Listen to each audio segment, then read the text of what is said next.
ओम नमः सिद्धिभ्यां। ओम नमः सिद्धिभ्यां। ओम नमः सिद्धिभ्यां।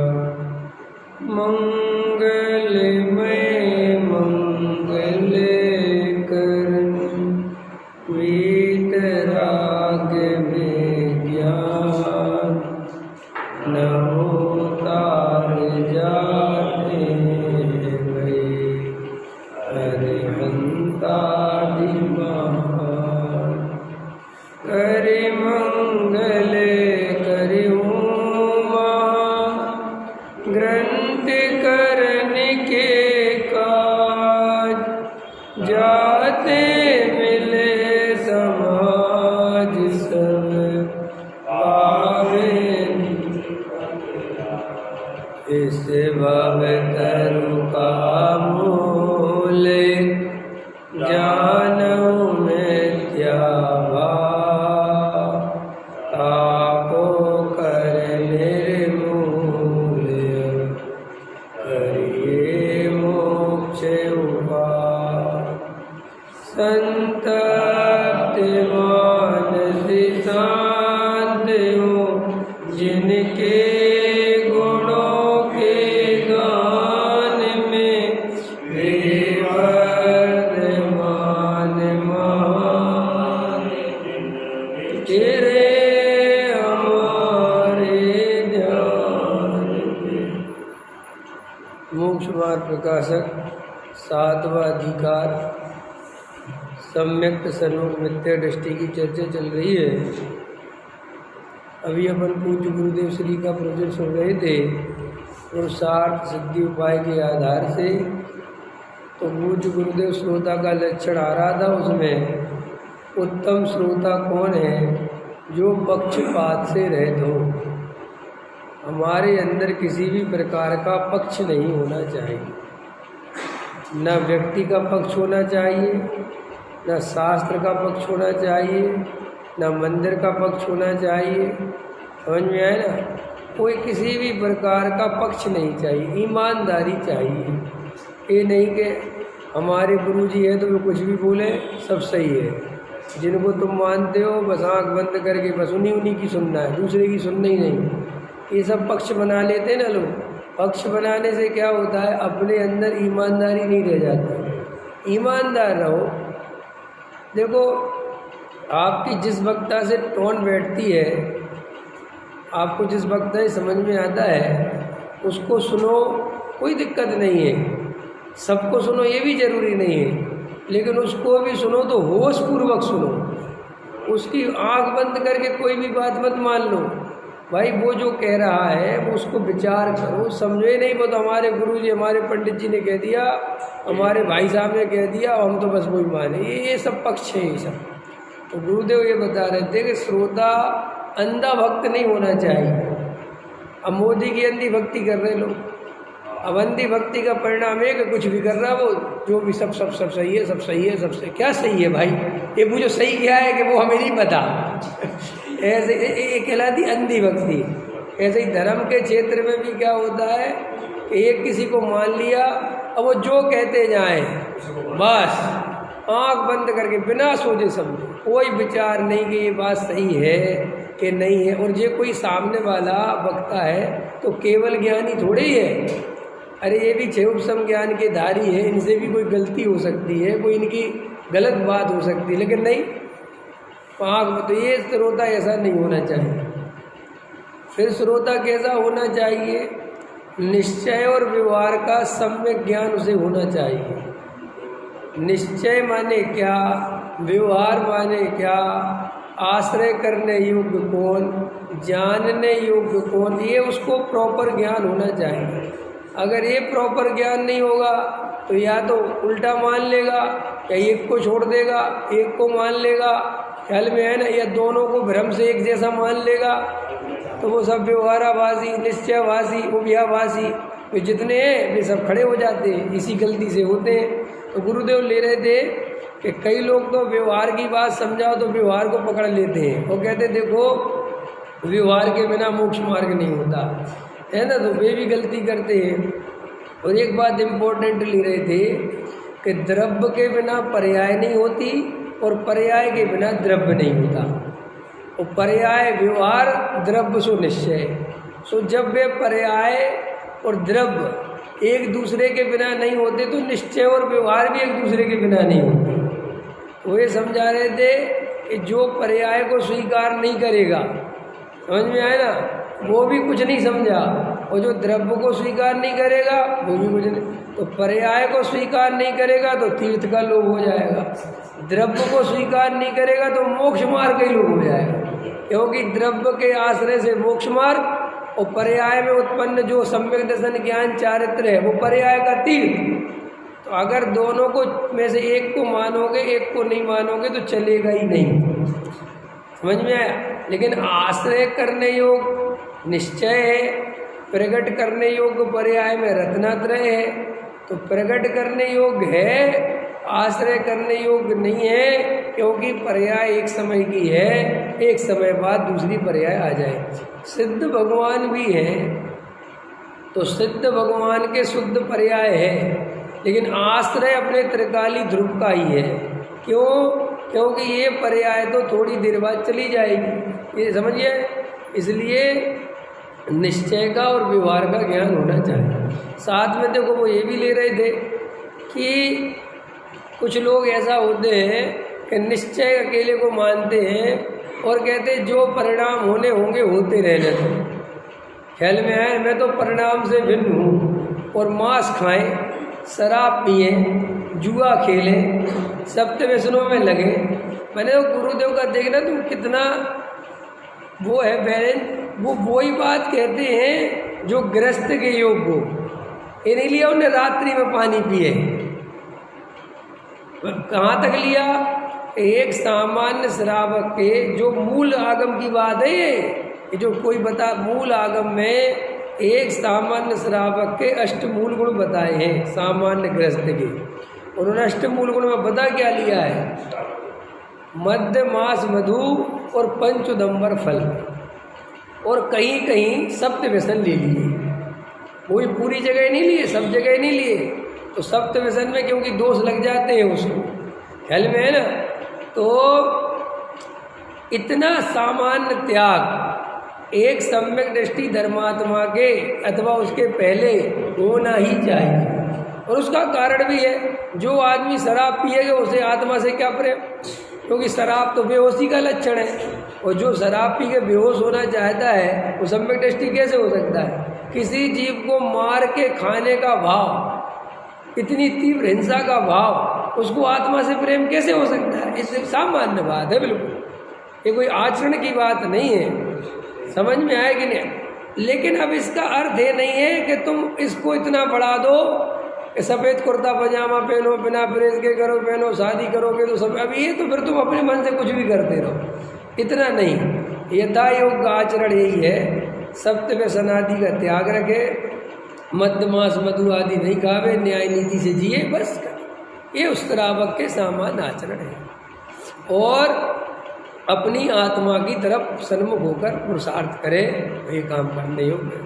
अभी अपन वर्तमान में एक और बहुत अच्छा ले रहे थे गुरुदेव, श्रावक को केवल और केवल सम्यक दर्शन का प्रयत्न करना चाहिए। ये ले रहे थे, आपको पूरी ताकत सम्यक दर्शन की प्राप्ति में लगानी चाहिए, आत्मा के अनुभव में लगानी चाहिए। जब भी अवसर मिले आंख बंद करके शांत होकर बैठ जाओ, अपने चैतन्य स्वरूप को देखो और बिल्कुल इसके अलावा कुछ मत करो।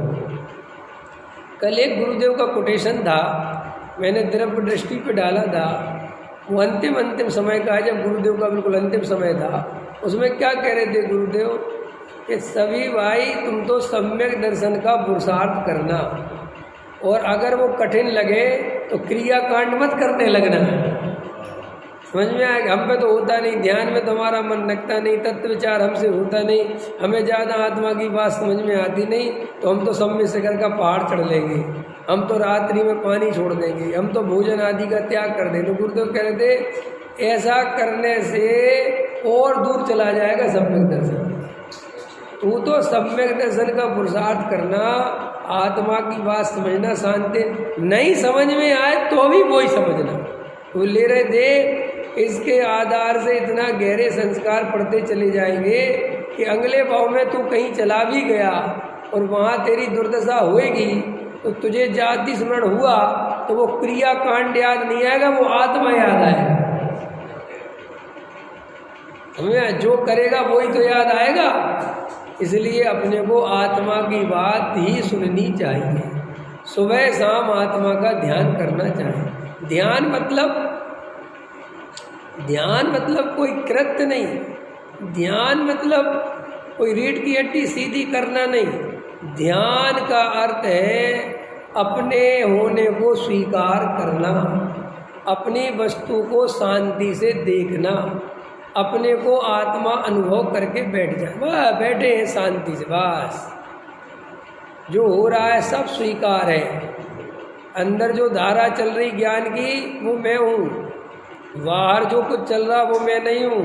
ये रही राग की धारा, ये भाई बैठो शांति से देखो, मैं सुख स्वरूप हूँ। इसका अर्थ है, अभी इसका अर्थ गहराई से पीछे भी पढ़ा मैंने, इतना आनंद आया कि मैं सुख स्वरूप हूँ माने क्या।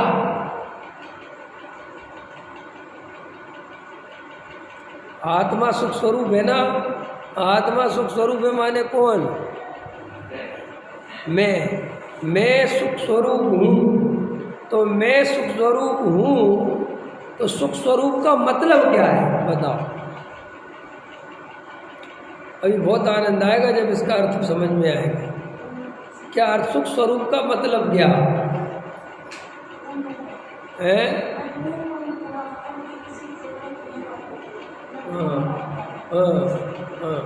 सुख स्वरूप का अर्थ बताओ, सुख स्वरूप।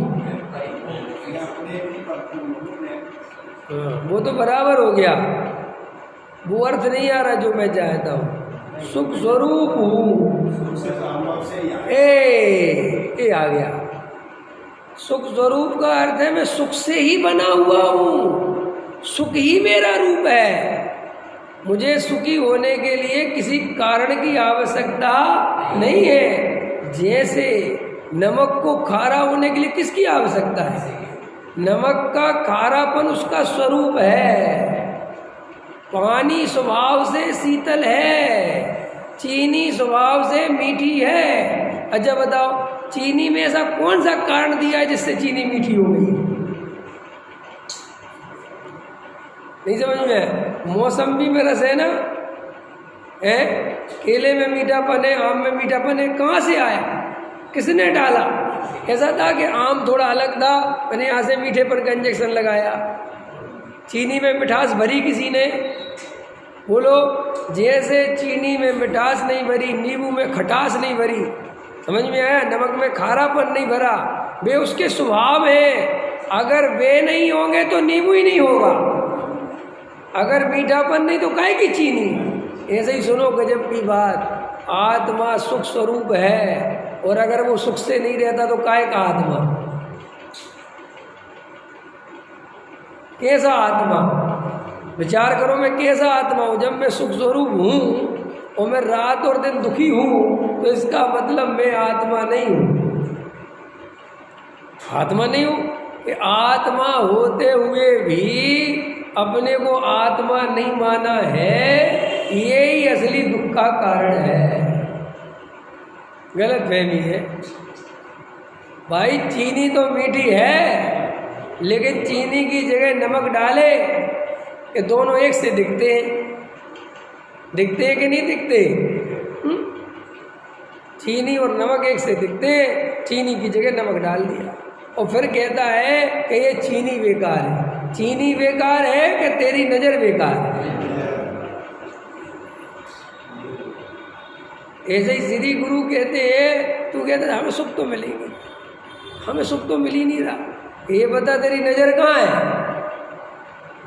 नज़र बस पर वस्तुओं पे है, स्त्री पुत्र मकान शरीर संयोग सोना चांदी रुपया पैसा जड़ पदार्थ, इन पर नज़र है। और फिर कहता है इन पर नज़र रख के सुख तो मिल ही नहीं रहा। अरे उनमें से सुख कैसे मिलेगा? वे तो कहीं सुख स्वरूप नहीं है। अजब पुद्गल में कोई सुख स्वरूप नाम का गुण है क्या? देखो, सुख नाम का गुण आत्मा में, सुनो गजब की बात, और ये स्वयं आत्मा और ये ढूंढ रहा है पुद्गल में। यही आश्चर्यकारी की बात नहीं है, गजब है साहब। अरे भाई, हमें दुखी होने के लिए तो कारण चाहिए, हम बेवजह दुखी नहीं हो सकते। दुखी होने के लिए कारण चाहिए कि नहीं चाहिए? हैं? दुखी होने के लिए हमारे शरीर में कोई रोग हो तब तो दुखी होंगे। हमारी पत्नी मर जाए, हमारा बाप मर जाए, हमारी बहन मर जाए, कोई ऐसी घटना घट जाए, हमारा पैसा ले जाए, हमारा कोई समझ में तकलीफ, तो हम दुख पैदा होता है। मैंने दुख का कोई ना कोई कारण चाहिए। इसलिए जिसके लिए कारण चाहिए वो नथिंग माई स्वभाव, वो मेरा स्वभाव नहीं हो सकता। स्वभाव की परिभाषा ही है जिसमें पर द्रव्य के निमित्त की कोई आवश्यकता ना हो, उसे स्वभाव कहते हैं। और विभाव की परिभाषा क्या है? जो किसी निमित्त के थ्रू हो उसे विभाव कहते हैं। जैसे राग द्वेष के परिणाम, राग द्वेष के परिणाम स्वभाव है कि विभाव? स्वभाव है कि विभाव? विभाव। क्यों है अमित? बराबर, परद्रव्य का लक्ष्य करने से और कर्म के उदय के निमित्त से होते हैं, इसलिए वो मेरे स्वभाव नहीं है। अब देखो गजब की बात, स्वभाव नहीं है और विभाव क्यों है? वो दो कारण। तीसरा कारण, उनका अभाव होने पर भी मेरी सत्ता रहती है। जिसके अभाव होने पर मेरी सत्ता बनी रहे वो विभाव है। समझ में आया? अब देखो, ज्ञान दर्शन का अभाव हुआ कभी आत्मा में? वो ज्ञान दर्शन का अभाव हो जाए तो वो आत्मा डेड बॉडी हो जाएगी कि नहीं हो जाएगी? खत्म हो जाएगी कि नहीं हो जाएगी? इसलिए जानना और देखना ये मेरा स्वभाव सिद्ध हुआ। और राग द्वेष क्रोध मान माया लोभ में विभाव सिद्ध हुए, और ये विभाव में नहीं हूँ, मेरा स्वरूप नहीं है। तो देखो, दुख के लिए कारण चाहिए। आप व्यर्थ में दुखी नहीं हो सकते, कोई ना कोई कारण तो चाहिए। भले ही बाहर में नहीं हो तो तुम्हारी कल्पना में हो। कोई के देखो, बाहर में दुख कम है, जीव अपनी कल्पना से ज़्यादा दुखी है। वास्तविकता तो ये है, बाहर में इतना दुख नहीं है, रियलिटी ये है हम कल्पना कर करके दुखी हो रहे हैं। और कभी कभी तो कल्पना की हद ये है कि उस दौर से गुजर भी गए तुम, वो घटना घट गई और तुम सही सलामत बच गए, तो भी इसलिए दुखी हैं कि अगर हम नहीं बचते तो।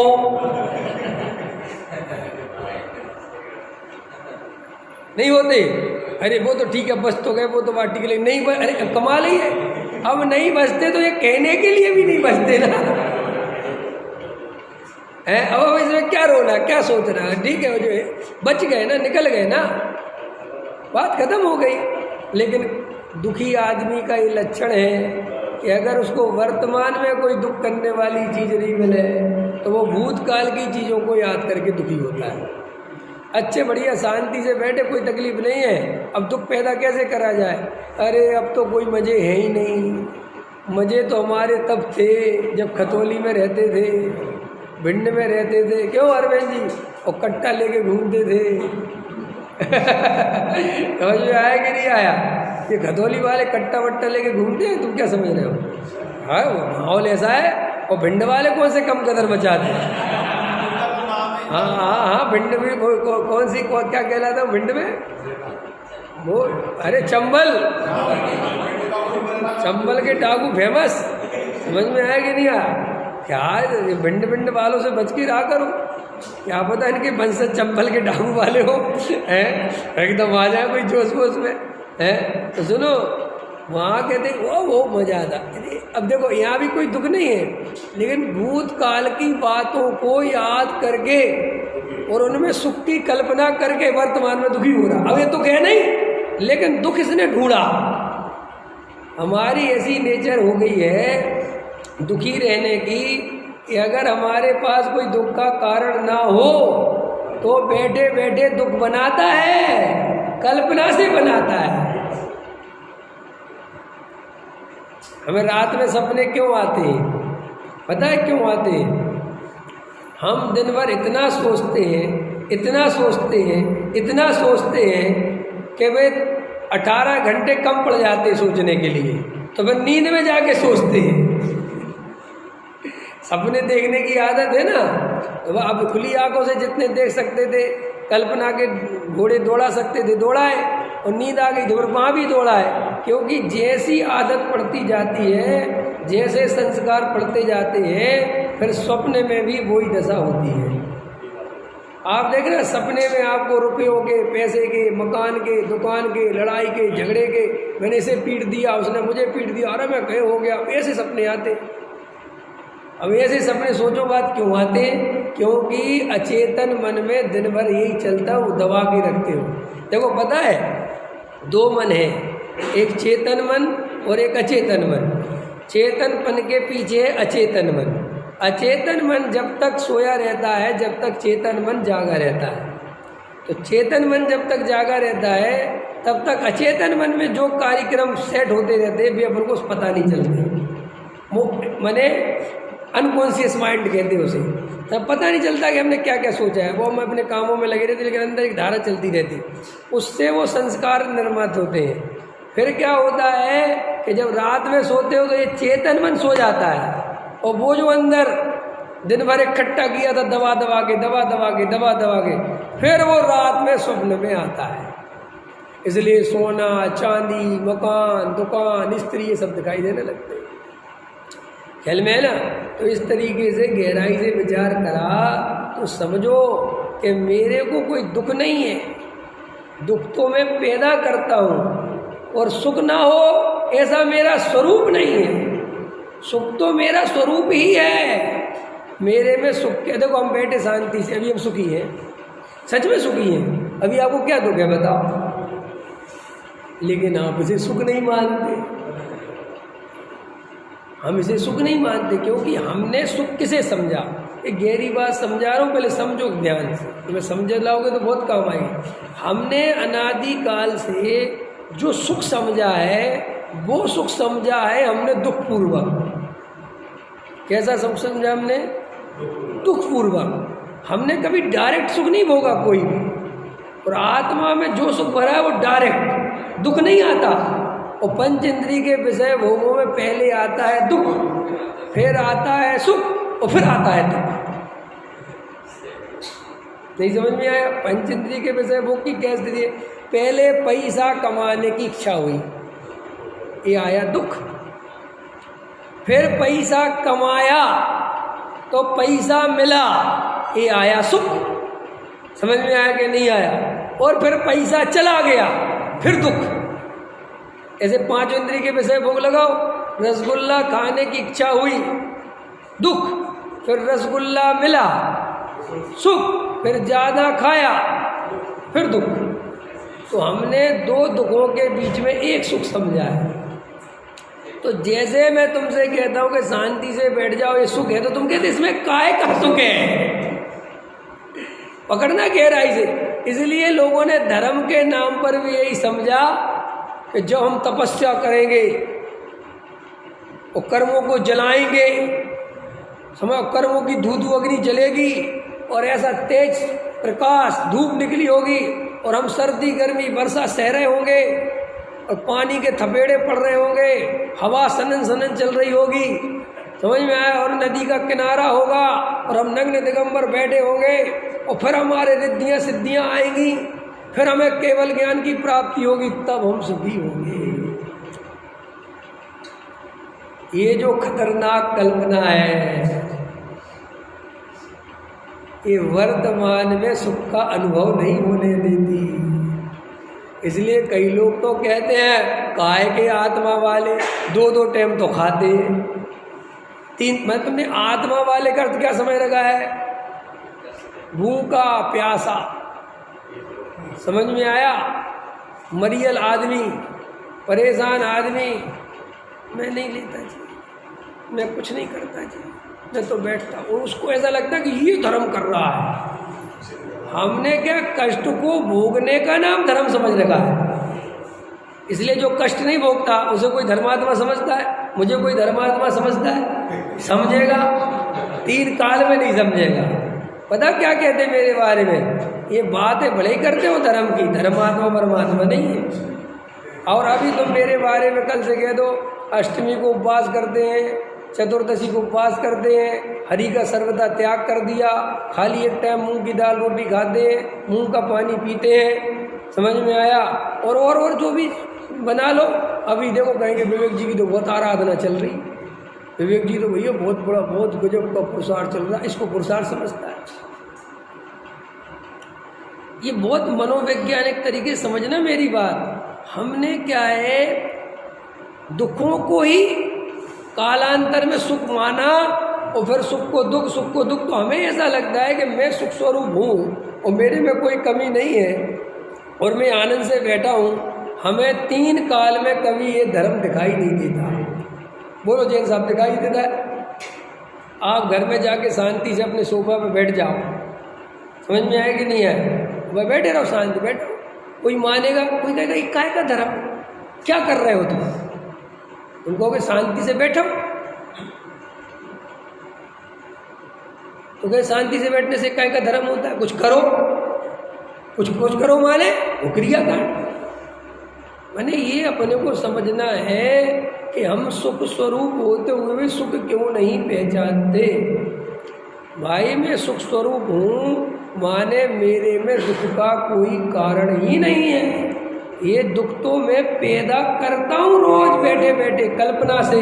दुख है नहीं, ये शरीर को अपना माना, ये कल्पना ही तो है, शरीर अपना थोड़े है। फिर शरीर में कोई परिणमन हुआ, उस परिणमन को अपना परिणमन माना और दुखी, और अपने को आत्मा माना। सुख स्वरूप, सुख स्वभावी, ज्ञान स्वभावी, चेतन स्वभावी, जानने देखने वाला तत्व हूँ मैं।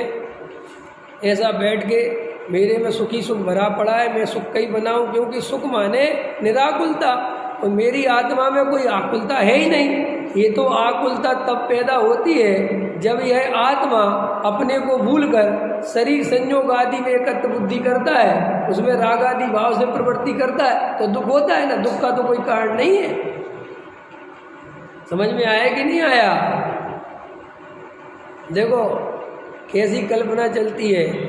पहले सुख मानता है ये चीज़ मिल जाएगी तो सुख मिल जाए, मानता है कि नहीं मानता?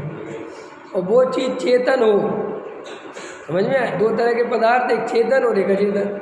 अब सोना मिल गया तो सोना तो जैसा मिल गया सो मिल गया, उसमें क्या करेगा? लेकिन कालांतर में जिस सोने में सुख मान रहा था फिर उसमें ही दुख मानता है कि अब ये वाला अच्छा नहीं, अब इसको चेंज करा दो। देखो दुख का सदन। फिर ऐसे ही जिससे शादी करी उसमें सुख माना तो तब तक सुख मानता है जब तक वो शादी हो रही होती है। फिर शादी होने के बाद उसको अपनी इच्छा के अनुसार परिणमन कराना चाहता है और वो इच्छा के अनुसार परिणमन करता नहीं। सो कहता है तुम वैसे नहीं बने बच्चे जैसे मैंने सोचा था। तो ऐसा जगत में होता है ना, फिर पति पत्नी लड़ाई करते हैं। यही सारा जगत सोचता नहीं, विचार नहीं करता कि हम कर क्या रहे हैं, हम क्यों परद्रव्य को अपनी इच्छा के अनुसार परिणमन कराने में लगे। और सुनो, परद्रव्य इच्छा के अनुसार परिणमन करता है कि अपनी योग्यता से करता है, और उसमें पुण्य पाप का खेल है। अगर तुम्हारा पुण्य का उदय होगा तो वही परिणमन तुम्हें सुखरूप लगेगा, और पाप का उदय होगा तो वही परिणमन दुखरूप लगेगा। कल्पना कुछ भी करते रहो, कल्पना का तो अंत है नहीं। तो देखो ये बात बैठा लो, निर्विकल्प होने का सबसे अच्छा तरीका है मैं सुख स्वरूप हूँ, मैं ज्ञान स्वभावी हूँ। 2 बातें, मैं सुख स्वरूप हूँ, मैं ज्ञान स्वभावी हूँ, और बाहर में पर द्रव्य के साथ मेरा किसी प्रकार का संबंध नहीं है। सिर्फ संबंध ये है कि वो मेरे ज्ञान में झलकता है। जानना और देखना ये मेरा स्वभाव है, और सुख से रहना ये भी मेरा स्वभाव है। खाली जानना देखना मेरा स्वभाव नहीं है, सुख पूर्वक रहना, आनंद पूर्वक रहना ये भी मेरा स्वभाव है। और अगर मैं दुखी होता हूँ तो गारंटी से मैंने कोई ना कोई कारण स्वयं खोजा है, क्योंकि मेरे में दुखी होने का कोई कारण है ही नहीं। मैं दुखी कैसे हो सकता हूँ? कि कोई ना कोई कारण तुमने खोजा, और वो कारण जीव मिथ्या दर्शन के कारण खोजता है। और ऐसी जन्मों जन्मों की आदत पड़ गई है कि अगर दुख ना मिले तो सुख का मजा नहीं आता है। आपको पता है मैं कैसा सुख चाहिए? आपको लगता है कि दुख ना मिले और सुख मिले। सुनो, अगर तुम्हें सुख ही सुख मिले तुम झेल नहीं पाओगे। झेल पाओगे? बोलो, विचार करो, सुख ही सुख मिले झेल पाओगे? एक आदमी आ रहा थका मादा, कहानी है बहुत अच्छी, अपना व्यापार करके आ रहा था। हाँ, पुराने ज़माने की बात है, पैदल चलते थे लोग, तो कोई बाजार करके आ रहा था बेचारा। अपने उसके पास थोड़े बहुत सामान वामान भी था, तो एक पेड़ के नीचे बैठ गया। और वो पेड़ कोई सामान्य पेड़ नहीं था, समझ में आया कि नहीं? वो कल्प वृक्ष था। अब बैठ गया, तो बैठे बैठे ऐसा लगा उसे, थका तो था, काश एक गिलास पानी मिल जाता, बढ़िया हो जाए। इतने पानी आ गया एकदम सामने। अब वो इतना थका तो दिल नहीं सकते, पानी पी रहे, अरे बहुत बढ़िया यार, अच्छा अच्छा। वो कहते धन्यवाद धन्यवाद। देखा नहीं कि किसने दिया, फिर कहता है यार बहुत भूख लग रही, तो भैया 56 प्रकार के भोग आ गए। तो इतना भूखा था कि सोचा नहीं कि ये भोजन आया कहाँ से, तो भोजन भी कर लिया। ख्याल में आया कि नहीं आया? और फिर भोजन करने के बाद कहता कहाँ से तो बढ़िया अच्छा सोने की व्यवस्था होती, कोई बढ़िया बेड होता, सोए तो एकदम बढ़िया सैया लग गई और सो गया। सब सो गया। और जब उसकी नींद खुली, थकान वकान उतर गई, तब उसे होश आया कि हुआ क्या है। अरे लगता है यहाँ कोई भूत है, सो भूत आ गए। अरे मुझे खा जाएंगे, सो खा गए।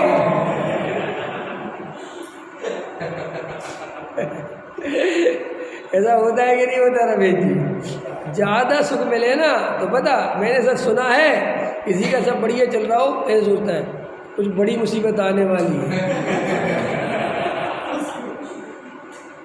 सुना है कि नहीं सुना है?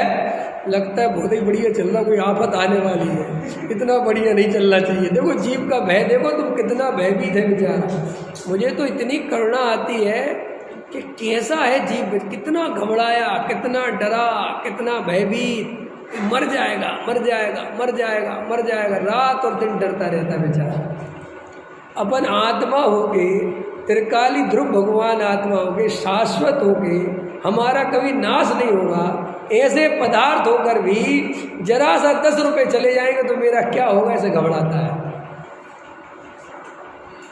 बोलो, ये हालत है कि नहीं? जरा सी प्रतिकूलता के नाम से घबरा, ऐसा घबरा जाता है, ऐसा डर जाता है। जरा सी कोई प्रतिकूलता आ जाएगी तो क्या होगा, क्या हो जाए, क्या होगा।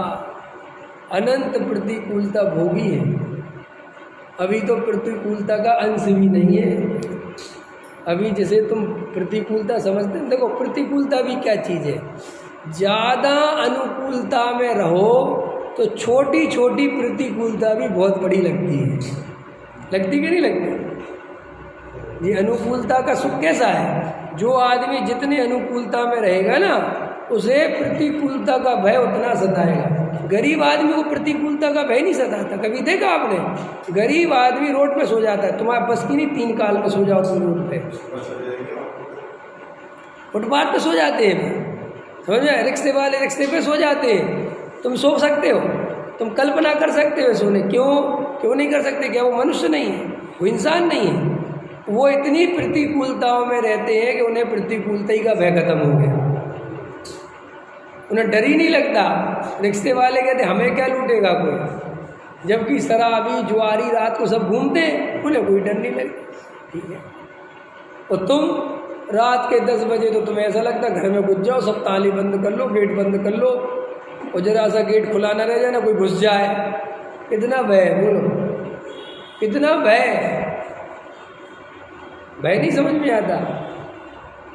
इतना भय रख के सोने चांदी के ढेर लगा के अपने को सुखी मानता पूरा कहीं। किला बंद करवा लिया। किला बस जे तुम्हें पता है, राजा महाराजा थे, ये राजा महाराजाओं के किले देखे कि नहीं देखे? ये किले कहाँ होते थे? कहाँ होते थे पता है तुम्हें? सामान्य जमीन पे नहीं होते थे, पहाड़ों पे बनाते थे किले, ऊंचाई पे। आपको पता ऊंचाई पे क्यों बनाते थे?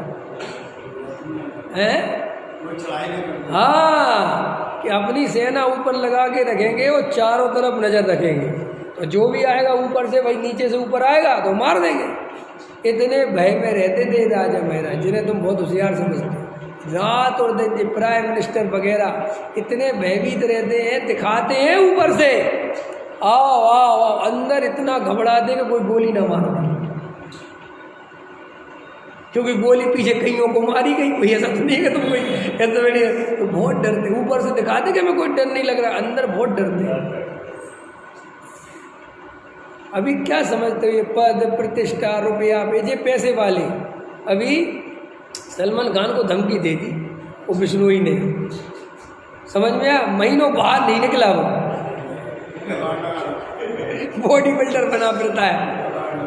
अभी वो पकड़ा गया वो बिश्नोई, अभी पकड़ा। अब बिश्नोई को देखोगे तो लकड़ी है सिंगल हड्डी का, समझ में आया ना? वो धमकी देके तो वही भाग गया और ये परेशान, कह रहे बस 3 महीने में ये खत्म हो जाएगा। ये भय की कितनी स्थिति खराब। अब ये भय क्यों है?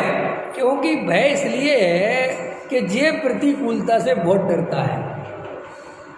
जैसे अपन एसी में बैठ लो, देखो एसी है ना अपने सामने, को धारणा की समझ में आए, तुम एसी इतना अपने को गुलाम बनाती है कि तुम एसी में बैठ जाओ तो फिर बाहर निकलने की डर लगता है।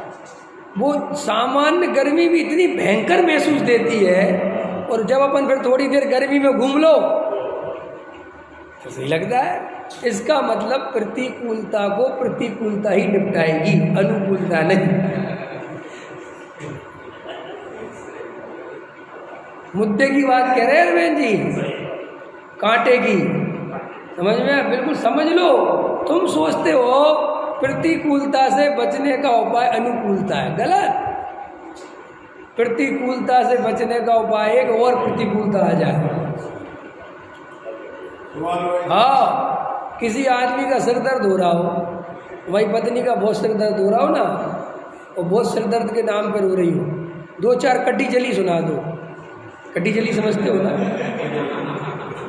है जब देखो बैठी रहती है ऐसे, पूरा सिर तो मर जा जा, ओ भाई सिर दर्द खत्म, फिर तुम्हारी बातें चलेगी कि अब सिर दर्द तो रखो एक तरफ, समझ? तुमने ऐसे बोला तो बोला कैसे?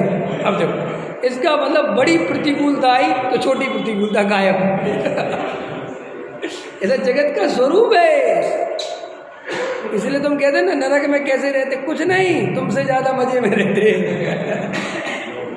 तुमसे इतने भय में रहते। नरक गति का कहते हैं इससे ज़्यादा दुख क्या होगा, लाओ अब और क्या होगा, इससे ज़्यादा तो नहीं हो सकता ना, है?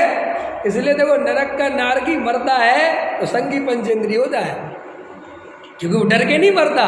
और वो देव गति का देव, अनुकूलताएं छूटती हैं तो इतना घबराता है, इतना घबराता है, इतना घबराता है कि इतना आर्तरोध ध्यान करता है कि एक इंद्रिय की पर्याय में चला जाता है। और तुम यहाँ पर भी वही दुखों से जितनी अनुकूलता बनाओगे, मरते समय उतने परेशान होगे। इसलिए गरीब आदमी मरने से कम डरता है, देख लेना। आज तक तुमने पैसे वाले मिलिट्री में जाते देखे? आज तक सेठियों को, बनियों के लड़कों को, राजनेताओं के लड़कों को भी देखा तुमने? ये फिल्मी स्टार कभी जाता कोई मिलिट्री में? क्यों नहीं जाते? वे बेचारे हम खड़े हैं बॉर्डर पे, आए दिन मरते रहते हो मिलिट्री वाले जवान। पता है वे कौन है? तुम्हारे शहर भैर के नहीं है, गांव के बेचारे गरीबों के लड़के हैं वे सब। और वे कहते हैं कि भैया घर पल जाए कोई बात नहीं, मिलिट्री की नौकरी मिल जाए, डले रहेंगे बॉर्डर पे, लेकिन घर पे 40,000 रुपये महीना तो आएगा। क्या समझते हो? तुम कहते कि हम बहुत समझदार है। काहे के समझदार हो? जितनी अनुकूलताओं के पीछे दौड़ोगे उतने पंगु, उतने गुलाम, उतने डरपोक। और भय में कोई दुख है क्या? भय में कोई सुख है क्या? जो भयभीत रहे, काहे का सुख? किस बात का सुख है भय में? तुमने घर में 15-50 तोला सोना रख लिया और रात को नींद चली गई, इसको सुख कहते हो? और हम इसको सुख कहते नहीं कहते? बोलो, कितना तोला है रमेश जी तुम्हारे घर में? है 50? ऐसी बातें मत करो, हमारे घर में तो 1 तोला भी नहीं है। अरविंद जी से बात कर ले, सेठ जी से, है नहीं? इन पर तो डायमंड भी है। हाँ, डायमंड इनने दिखाए ना वो कई दफ़े हैं। हाँ, कई दफ़े दिखाए बड़े बड़े। कहते शास्त्री जी का गिफ्ट कर दे। मैंने कहा नहीं, मुझे शांति से जीने दो। है, अब मुझे बताओ, इसको सुख कहती दुनिया। पहन सकते नहीं, समझ ना तुम मेरी बात, क्योंकि पहनने का जमाना नहीं। दिखा सकते नहीं, क्योंकि दिखाने का जमाना नहीं। तो फिर सुख किस बात का भोग रहे?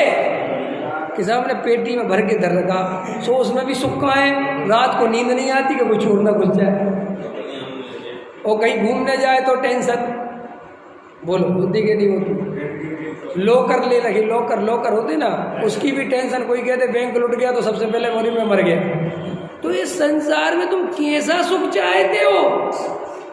क्या सुख की परिभाषा बना रखी है? दुखी रहने का नाम सुख समझ रखा है क्या? गरीब आदमी ऐसे खड़ा रहता है, अरे कुछ नहीं, क्या मारेगा तू मुझे, मैं पहले ही से मरा हुआ।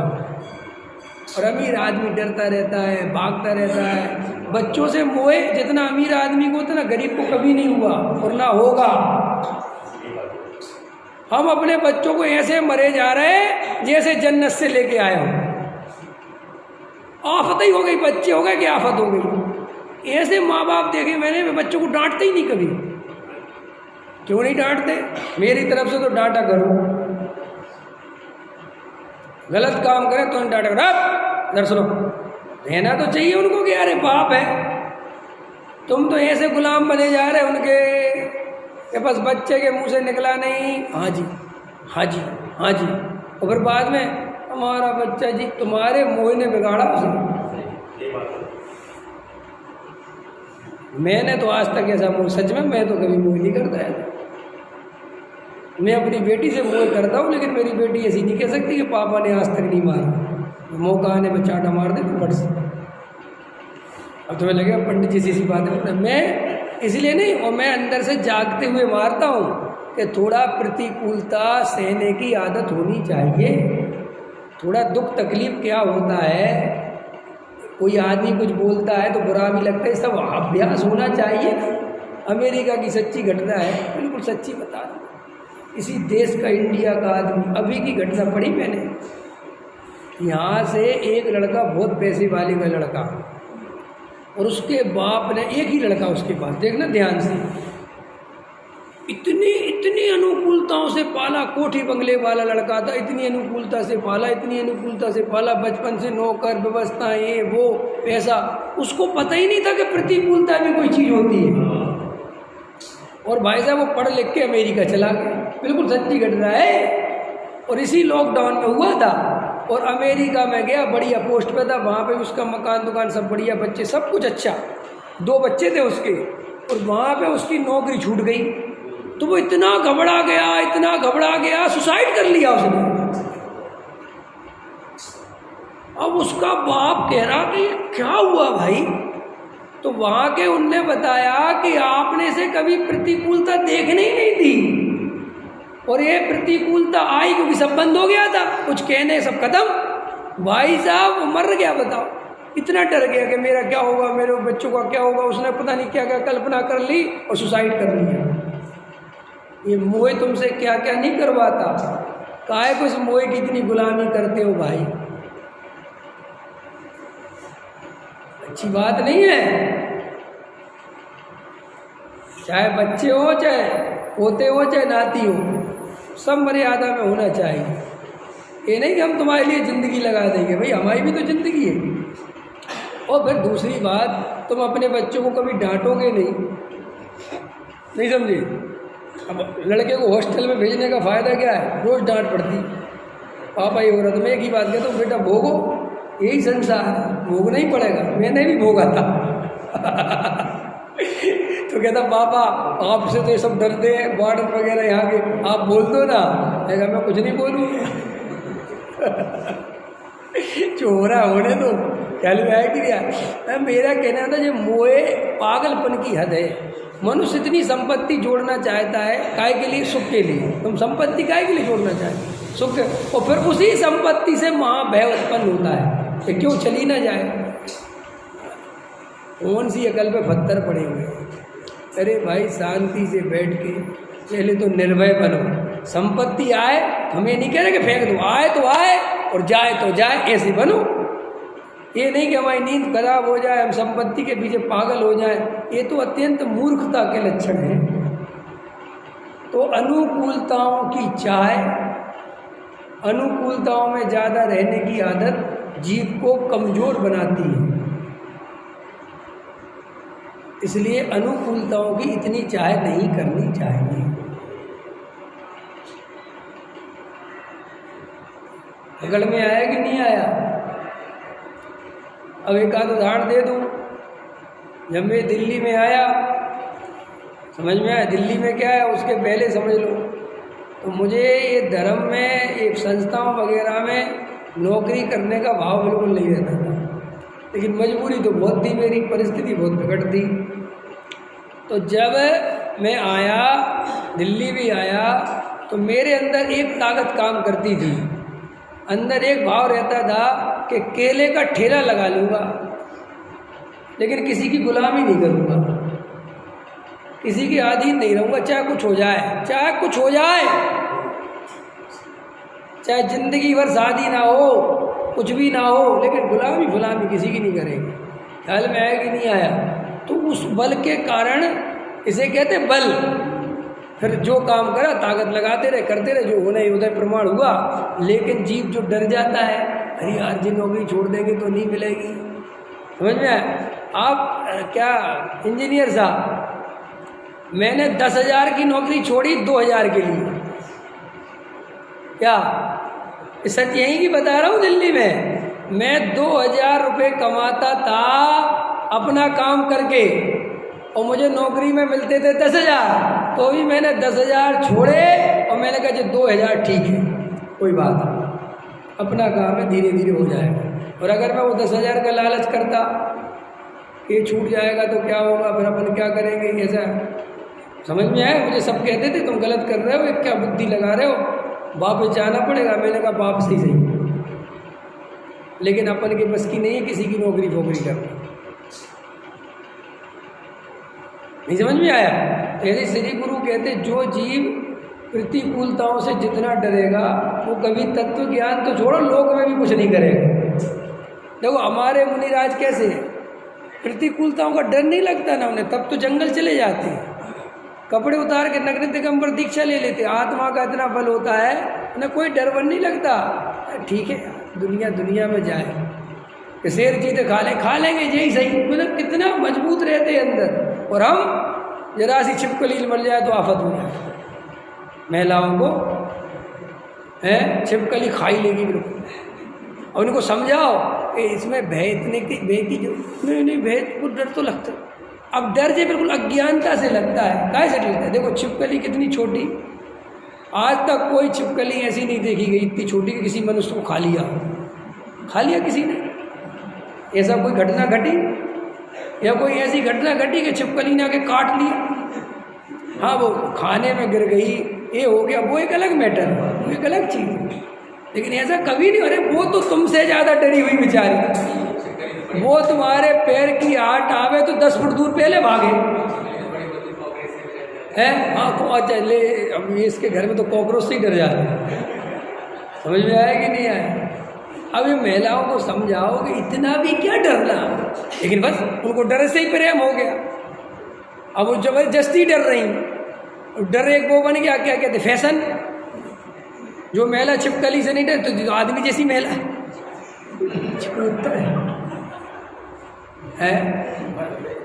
नहीं समझ? ऐसा होता है कि नहीं होता?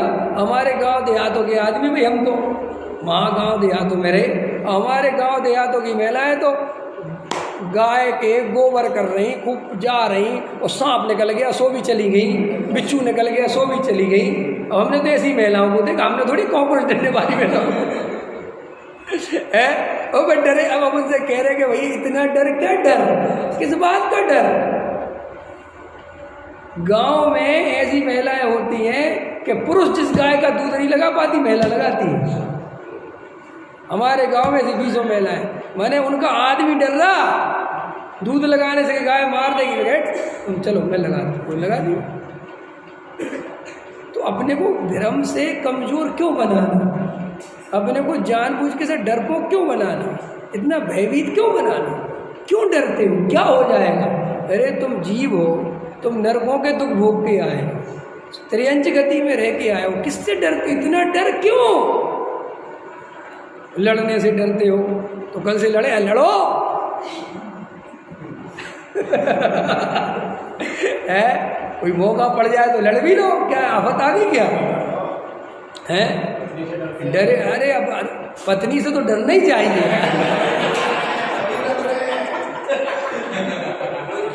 ऐसी बात है मत भूला करो रमेश। अरे भीखे जैसा मैं खुद ही डरता हूँ। अरे रमेश जी, आपको पता नहीं चैन साहब भागते बहुत तेजी से हैं, क्योंकि भाभी वहाँ भोलानाथ में बैठी रहती है। टेंशन मत लो, सबका एक ही दुख है, बस बताता कोई नहीं, हम वही दुख तो निकाल रहे हैं। ख्याल में है कि नहीं। अरे कुछ नहीं रखा संसार में। देखो भाई, आदमी की दो गतियां हैं, या तो आदमी पूरी तरह होश में आ जाए तो दुख निकल जाता है। क्या दोनों ध्यान से इम्पोर्टेंट बात बताता हूँ। या तो आदमी पूरी तरह होश में आ जाए तो दुख निकल जाता है, या पूरी तरह बेहोशी में चला जाए तो भी दुख निकल जाता है। ख्याल में आया कि नहीं आया। अगर पूरी तरह बेहोशी माने शराब पी लो, इसलिए शराबी को किसी का डर नहीं लगता है। शराबी को किसी का डर लगता है, वो कहता निकल बाहर। समझ में आया कि नहीं आया। शराब का असर है, क्योंकि शराब कहती है अब तू पूरी तरह बेहोश है और तू ही ताकतवर है। समझ में आया कि नहीं आया। वो कोई कुछ नहीं बिगाड़ सकता।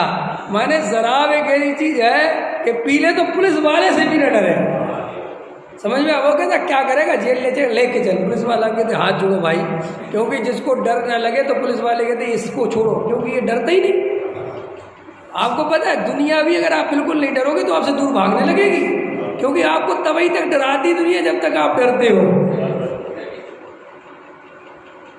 और आप एक बार कह दो, नहीं समझ में। जैसे पत्नी से पति कहता जा अपने घर, परेशान मत हो, और पत्नी कहता ठीक है चल, तो कहता नहीं मैं तो ऐसे ही बोल रहा था। माने जगत में आपको देखो, जो भी जितना डरता है वो उतना रोता है, और जितना कड़क होता है वो कहता है कोई ऐसे ही। तो अब देखो, सम्यक दृष्टि है पूरी तरह होश में, और जो शराब पी के बैठा है वो है पूरी तरह बेहोश में, और हम फंस गए बीच में। न हम पूरी तरह होश में हैं और न हम पूरी तरह बेहोश हैं, तो महाभयभीत। यहाँ पे ये भी पकड़ना चाहते हैं, ये पैसा भी बना रहे हैं, थोड़ा आत्मा भी पकड़ना चाहते हैं, थोड़े बच्चे, थोड़ा दुकान, थोड़ी घर, पूरे को संभालने में लगा हुआ है मिथ्या दृष्टि, और संभलता कुछ नहीं, गिर जाता बेचारा। पकड़ में आया कि नहीं आया। तो मैं सुख स्वरूप हूँ, इसकी व्याख्या करिए आज। अभी इसमें बहुत माल है सुख स्वरूप का अर्थ में। भैया मेरे में कोई दुख नहीं है, दुख तो मैं अपनी मूर्खता से पैदा करता हूँ, अपनी अज्ञानता से पैदा करता हूँ। दुख की कोई गुंजाइश है नहीं। जब एक झोपड़ी में रहने वाला खिलखिला के हंस के रह सकता है, तो इसका मतलब दुख ना झोपड़ी में है ना महल में है। दुख तो मेरी कल्पना में है। और महल वाला सुसाइड कर सकता है, तो इसका मतलब महल में सुख नहीं ना, सुसाइड क्यों करता। इसका मतलब सारा खेल तो आपके द्वारा की गई कल्पना में है। और सम्यक दृष्टि के वस्तु स्वरूप को समझकर सारी मिथ्या कल्पनाएं टूट गई, बस यही उसका सुख है। सहजानंदी।